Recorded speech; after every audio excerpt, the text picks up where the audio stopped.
In this video, we're going to take a look at how to tear down a lower unit for the SR150. This is also applicable then to the 200 and the 100 and 75 units as well. Before we do that, I want to just run through a couple simple tools we're going to need. In this case, since this lower unit is a flange lower unit, it uses cap screws. So I'm going to have my 5/16 Allen screw. If you have some of the other versions require have hex head screws in there, and in that case you'd need a socket, and that would be a 9/16 socket. We'll use those to pull these main 3 bolts out of here. We'll also use a ball peen hammer. We're going to need 2 5/16 bolts, roughly about an inch. The length on these aren't so important, but you want to get at least an inch long, and we're just using these as a fixture. And then I'm using the Nelson tool. Used to take the retainer nut off.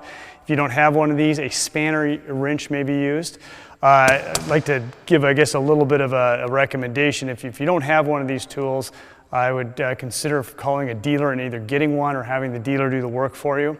You can use a spanner wrench, but they're very difficult to do. This part that we're taking off has been torqued about 120 foot-pounds, and the spanner wrenches usually are pretty short, and it's pretty tough to generate that torque. And a lot of times you'll strip out your spanner wrench or break the brass retaining nut that you're trying to remove. So anyways, we will go ahead and get started here. The first thing I'm going to do is I'm going to turn my lower unit upside down. I've obviously removed this from the gun, taken the elbow off, removed the brake springs. At this point, I'm going to remove the 3 bolts that attach the flange to the cover and hold the entire lower unit together. I'm going to slide them off and set them aside. If you get a lower unit rebuild kit, you'll have an O-ring assembly in there that's been greased and siliconed, or excuse me, graphite put on the powder, or graphite powder put on the silicone grease. You'll want to replace that. Anytime you take this part off, I recommend replacing that O-ring. That's your main pressure seal that prevents the water from getting up into the ball bearings. So we're going to go ahead and set this aside. At this point, we want to break apart the rest of the lower unit. This here is the retainer nut. That's what this tool is going to fit into these 2 holes right here. If you're using a spanner wrench, that's where the 2 dowel pins would fit into there. In order to hold this and prevent this from rotating, in order to back that retainer nut off, we're going to use the 5/16 screws. Go ahead and just thread them into 2 opposing holes on the top of the stem, just like that. And then I'm going to simply invert that, align the flats, and lock it into a vise. Crank that down real good. Now you can see the upper part of the valve will move, but the stem on which this is the retainer nut is threaded onto is locked into place. At this point, I'm going to use my torque wrench and my tool. It slides down into the stem, into the retainer nut, and the 2 dowel pins fit in their mating holes at that point there. And then I'm just going to back that off. Now it looks like the entire upper part is spinning, which it is, but the retainer nut is coming off. Now I pre-loosened this just so we wouldn't have to struggle here in front of you on the video. But if you're doing this, you want to apply as much pressure to your torque wrench here until you get that nut broken loose. This tool is going to want to pop out, and this brass is very soft, and it's very easy to deform those holes. And if it does deform those holes, you're kind of stuck. You're going to be in a world of hurt as far as getting this whole thing apart. If you have access to an arbor press, you can make a little fixture to hold this in and run the arbor press down, holding that down while you get the nut broken loose. That would be very advisable. All right, so there we get our retainer nut off. You want to check out your retainer nut, see if it needs to be replaced or not. If you have a nice chrome surface over the entire retainer nut, it can be reused. If you don't, if the O-ring is starting to wear through the chrome, if you see any brass at all, brass colored in this area, you're going to want to replace that retainer nut, because once that chrome wears through, if it does wear through, and you get to the brass will wear very, very quickly. So go ahead and set the retainer nut aside. Let's go ahead and take the rest of our assembly. Let's come over here. What we're going to do now is this top piece is free to slide out. And when I say slide out, it's going to need a little help. It's going to have to be tapped out because there's a slight interference fit between the bearings and the main stem. So what I do is I stack up a couple sets of boards so that I'm supporting this brass ring right here, which is called the cover. And you simply just tap that stem just slides out. At this point, you're just going to have to slowly kind of work it out, and it usually takes a little bit of finessing, but eventually it will slide out through that second bearing. If you're in a bit of a hurry and don't have the patience to wait for that, you can use the ball peen hammer and just tap down on that stem and to get it through the next ball bearing. There we go. So there, the stem is dropped out. I'm going to set this part aside here. We're going to lift the brake ring off. We're going to inspect the brake ring. Again, in the rebuild kit for the lower unit, it'll have a new brake ring, so you'll replace that. You want to make sure that this seal right here that seals between the brake ring and the dust seal looks good, and replace that if necessary as well. In fact, I would recommend anytime you open up a lower unit, I'd go ahead and replace all the seals, whether they look good or not.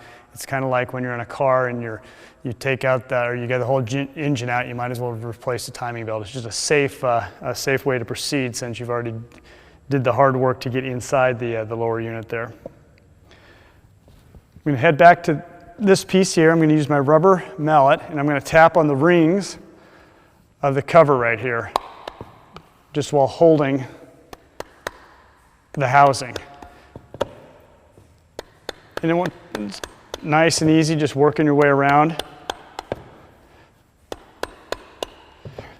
Like I said, there we go, and that falls out. That leaves our two main bearings and exposes our seals that I'm going to remove. I'm going to remove the lower unit seal, and the upper seal is housed in the cover right here. I'm going to go ahead and pull those out as well. At this point here, you've got all the seals out that you want. You can replace the seals. I'd go ahead and clean up the parts, and then we're going to focus here on our housing. Now, in order to tap the bearings out of the housing, it's going to be very similar to what we've done for the shaft. I'm going to use the two pieces of wood here, and you're just going to barely get the edges of the aluminum housing on the wood. And then I'm going to use a mallet and a driver to tap those bearings out. And I'm not going to do it here because this thing is full of grease and it'd make quite a bit of a mess. After you've done the lower one, you can flip it over and tap the upper one out. And just reverse that procedure to replace the bearings. Just slide the bearings in, tap them in. There's a slight interference fit of about a half a thousand, so it doesn't take a whole lot of force to get them in there. Just make sure they're nice and parallel to the surface and tap them down. You're able to push them down until they hit a hard stop in the aluminum surface. At that point, after you've put the new bearings back in, you're going to want to take this can right here full of this lubriplate grease. And you're going to want to put as much of this grease in this cavity as you can.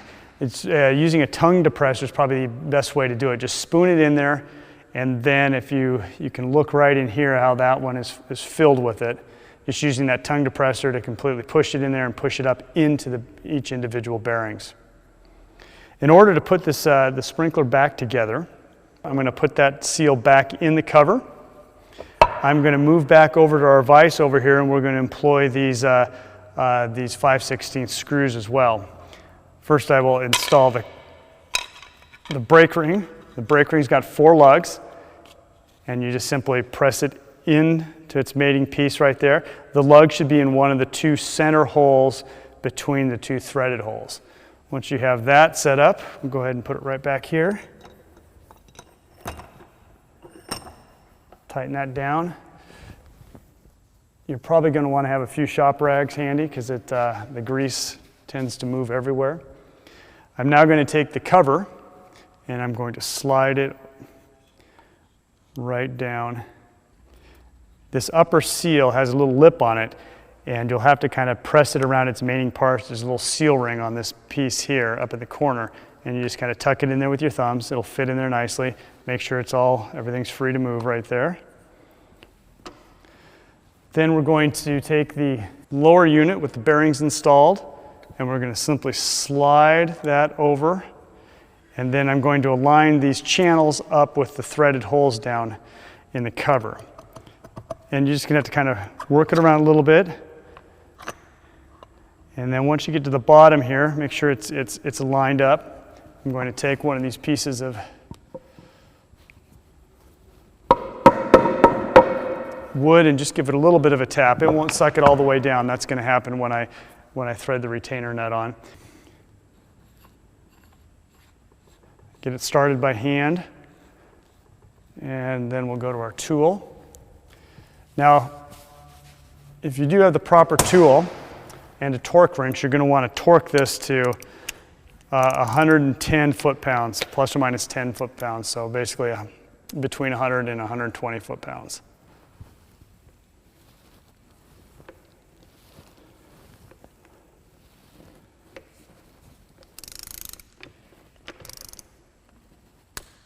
There we go. And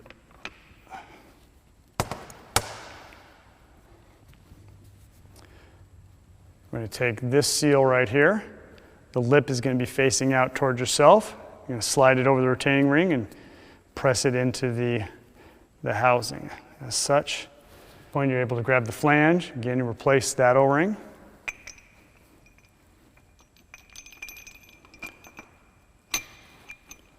Line the bolts up with the threaded holes. And then you're able to torque these down. These are torqued between 130 to 150 inch-pounds.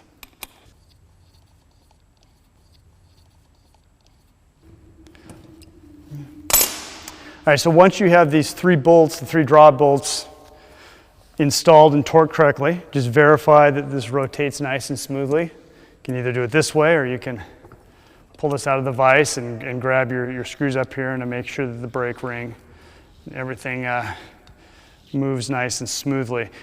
At this point, you're going to reinstall your brake springs.